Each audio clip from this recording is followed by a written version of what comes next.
Hola, bienvenidos a una nueva clase de herramientas técnicas para el profesional de la música. Carlos Colombo, quien les habla. El día de hoy tenemos un tema bastante interesante y se trata del backline. Siempre hemos oído la palabra backline cuando asistimos a algún concierto o trabajamos de la mano en alguna producción musical en vivo. También lo podemos escuchar en los estudios de grabación o en las distintas salas de ensayo en las cuales hemos participado. Pero, ¿qué es el backline? ¿Realmente qué es el backline? ¿De qué trata? ¿Y cuál es su composición? ¿De qué está constituido? ¿Cuál es su función y cuál es su propósito? Eso lo vamos a conocer el día de hoy. Entonces, partiendo de que el backline le pudiéramos decir a todo lo que forma parte del gear del músico, todo lo que forma parte del desarrollo directo, el contacto directo del músico en el escenario. Cuando me refiero al contacto directo, siempre me voy a referir a lo que el músico puede manejar, a manipular. En este caso, como los amplificadores, como las guitarras, como la batería, son instrumentos que básicamente los va a controlar el músico, los va a setear, los va a personalizar de forma sonora, hablando de forma sonora, ¿ok? El músico va a setear todos estos potenciómetros, todas estas perillas y va a ajustar los niveles de brillos, de medio, de bajo, de ganancia, de fuerza que pueden tener esos amplificadores. Y es, digamos, el sonido base, el sonido matriz, el sonido raíz, que luego va a ser conducido por los micrófonos y las líneas hacia las consolas y viene su respectivo tratamiento de mezcla. Pero digamos que el primer paso es este proceso en el que intervienen los músicos. La función y el propósito del backline está en otorgar las características sonoras primarias de la propuesta musical. El backline está siempre constituido principalmente por amplificadores, por baterías, por teclados, percusiones. ¿Okay? No involucra nada de microfonía ni de procesos externos de consola y mucho menos de iluminación. Entonces, cuando nos referimos a backline siempre nos vamos a referir a los amplificadores de guitarra, de bajo, nos vamos a referir a la batería, el tipo de batería, el tamaño de los diámetros de los tambores, el tipo de madera, etc. Y esto es lo que precisamente le va a dar las características sonoras en una etapa primaria a nuestra propuesta musical, a nuestra banda, a nuestro desarrollo musical y artístico, ¿ok? Y esto va obviamente de la mano con lo que se vaya a planificar para los eventos o los shows. Es siempre importante considerar el género musical y es siempre importante conocer ese primer paso que es cuál es la propuesta, de qué trata, ¿okay? Porque a raíz de eso va a afectar desde el desarrollo del backline hasta tipos de mezcla, la cantidad de mezclas de monitores, etc. Entonces, partiendo del backline, el backline es el equipamiento técnico musical que, digamos, de una forma u otra solamente tienen contacto los músicos o técnicos de una propuesta musical. Allí no hay microfonía involucrada, allí todavía no hay procesos de consola. Y el backline, bueno, digamos que se traza una línea acá, el backline, la línea de atrás es todo este equipamiento, ¿ok? Que siempre vemos en los conciertos. Entonces, comenzando con uno de los elementos, con los amplificadores, siempre podemos ver este tipo de amplificadores en todas partes. Es importante destacar que el amplificador es esta parte superior y esto digamos, estos boxes, estos gabinetes que tienen 4 cornetas de 12 pulgadas, simplemente es el cono, ¿ok? Es, digamos, la corneta, por así decirlo, el speaker. Y el amplificador va a enviar esa señal a esos speakers. Entonces, existen distintos tipos de amplificadores. Existen los amplificadores de tubo de válvula, que digamos que son los primeros amplificadores que se originaron, en donde el proceso de amplificación va a atravesar tubos de vacío, que son estas válvulas o estos tubos que ustedes ven acá, que parecen como bombillos, como focos. Y digamos que es el proceso inicial en donde comenzaron a hacerse los amplificadores. Luego esta tecnología fue reemplazada brevemente por transistores de sílice, ¿okay? Y actualmente existen amplificadores principalmente de transistores y de tubos. La diferencia radica principalmente en el sonido. Actualmente yo creo que la mayoría de los músicos en el planeta prefiere los amplificadores con etapas de preamplificación de tubos de vacío.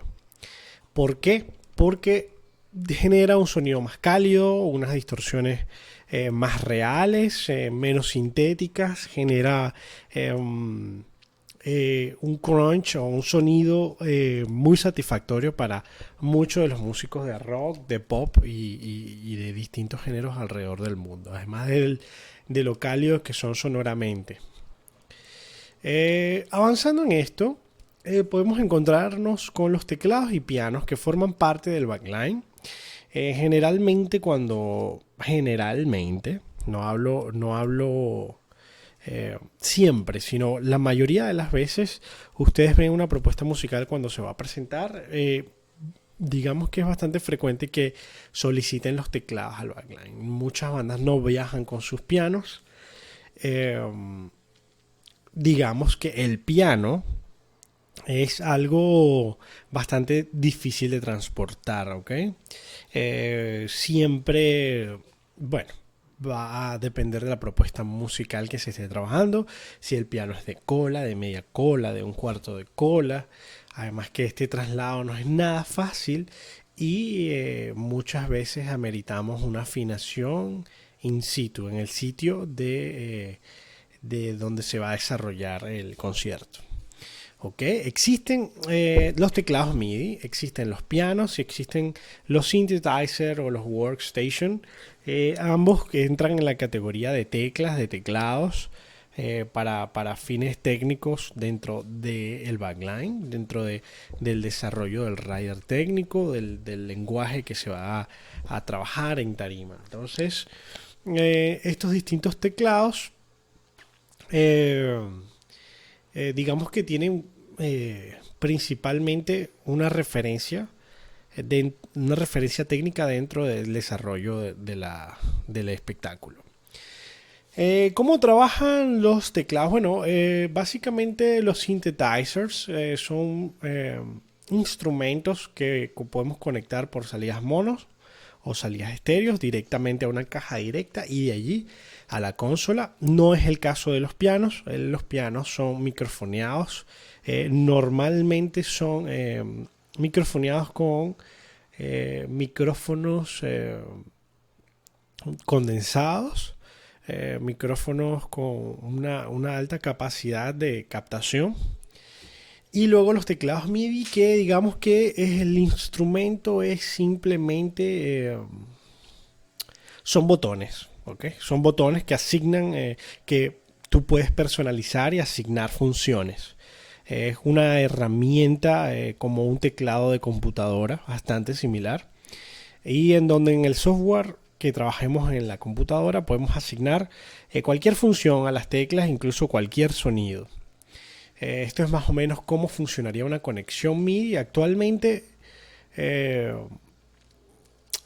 hay otras formas de hacerlo. Esto digamos que es un poco viejo ya, pero actualmente incluso se puede trabajar vía USB. Tenemos el USB directo a la PC y luego se transforma en MIDI hacia los teclados.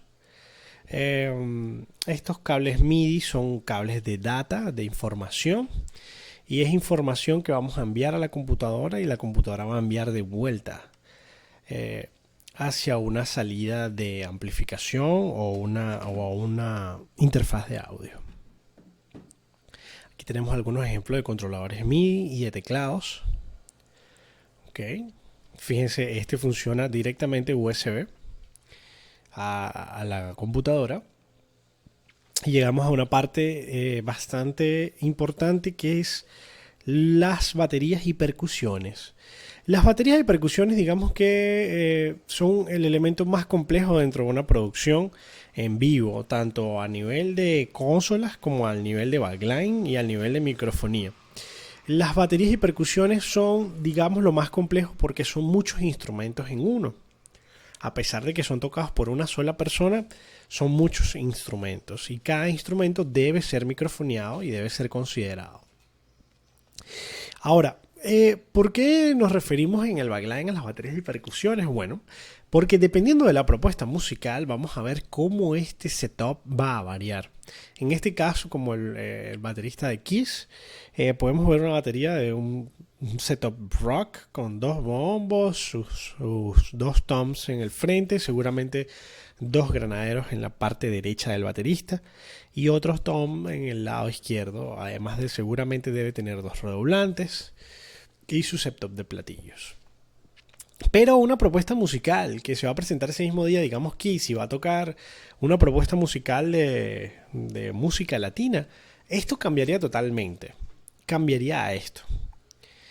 Timbales, congas, bongos, esto seguramente los toca un percusionista. Y ustedes pueden darse cuenta de del distinto setup. Okay, esto es algo completamente diferente. Sin embargo, lo que está cambiando es la propuesta musical y por ende cambia el setup de las percusiones. Y luego tenemos, digamos, un ejemplo de jazz. Aquí una propuesta musical de jazz mucho más minimalista, en donde seguramente la batería es de otras composiciones de madera, de otras medidas, de otra afinación. Su sonido seguramente es muy distinto. Entonces, aquí es donde empieza, digamos, en la etapa primaria que comentaba acerca de ese desarrollo principal de estos instrumentos y cómo van a cambiar la mezcla general. Seguramente este sonido va a ser muy distinto a lo que puedan replicar las otras piezas o los otros tipos de baterías del backline. Fíjense cómo vamos a cambiar de acuerdo a la propuesta musical un tipo de backline de jazz como este, y luego saltamos a un tipo de backline de música latina como Oscar de León, y luego saltamos a un tipo de backline totalmente diferente como es Led Zeppelin. Entonces, el tipo de backline es algo demasiado personal de la propuesta musical, es algo demasiado personal de la identidad sonora y artística de la banda y siempre va a ser distinto. Yo creo que muy, muy difícil que existan dos tipos de backline iguales en una propuesta musical. Entonces, siempre es importante considerar el género, el desarrollo de esta propuesta musical a la hora de llevarlo a un escenario. ¿Cuál es la correcta utilización del backline? Bueno, existen muchísimos problemas a la hora del backline con músicos poco experimentados. Su correcta utilización, ok. El backline tiene distintos propósitos, además de otorgar esa esencia primaria del sonido, de la identidad sonora de la propuesta musical. Además, también tiene una función de monitoreo para que los músicos puedan escuchar lo que ellos están haciendo en su etapa primaria. A algunos músicos les gusta sonar mucho más por su etapa primaria que por su etapa procesada, y eso se entiende. Además de que hay que recordar que el backline está para darle la identidad sonora a la banda, más allá de querer generar mucho ruido y un sangrado hacia el público sonoro, en donde puedes afectar tu propuesta musical y puede ser no controlable. El ingeniero de sonido no podría controlar lo que está sucediendo o saliendo de aquí, ocasionando, digamos, pérdidas, digamos, en la calidad del espectáculo. Algunos músicos utilizan, digamos, los cabinets así vacíos para con fines estéticos. Digamos que es otra utilización que pueden tener algunos equipos del backline, fines estéticos. De hecho, si nos remontamos a esta toma de este doble bombo, double bass, en este caso creo que están microfoneados, pero en muchos casos no. Simplemente es un fin estético que también es, digamos, algo, uno de los propósitos del backline. Luego podemos encontrar que existen músicos que utilizan el backline para generar feedback. Tal es este caso de Jimi Hendrix, que está acercando los inductores, los micrófonos de la guitarra hacia la salida o hacia las cornetas del amplificador, generando un feedback adrede para, bueno, es parte de su propuesta musical y de su desarrollo artístico. Ahora, existen algunos problemas y a mí me gusta hablar acerca del problema del súbeme más. Es, digamos, un problema que ya hemos hablado anteriormente. Pero en este caso hay que recordar que, digamos, los ingenieros no tienen el control de esta etapa. Y si los músicos que se desarrollan en la propuesta musical, en el concierto, no son conscientes de lo que pueda estar ocasionando su equipo, podría salir, digamos, que todo muy pierde el valor escénico si empieza a sonar todo de forma desequilibrada. Entonces, una de las partes que hay que tomar en cuenta, o uno de los aspectos que hay que tomar en cuenta, es el equilibrio sonoro. No abusar de decibeles a la hora de los amplificadores. También es importante que dentro de su correcta utilización, muchos bateristas deberían tener bastante clara su setup. Si eres zurdo, si eres derecho, si tocas con 2 toms, con 1, con 5 platillos, o con 1, o con 20. Y tener muy clara su identidad sonora, tanto a que a su afinación pueda generarle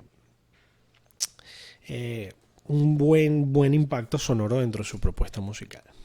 Entonces, por acá hemos cumplido con esta breve clase de el backline en herramientas técnicas para el profesional de la música.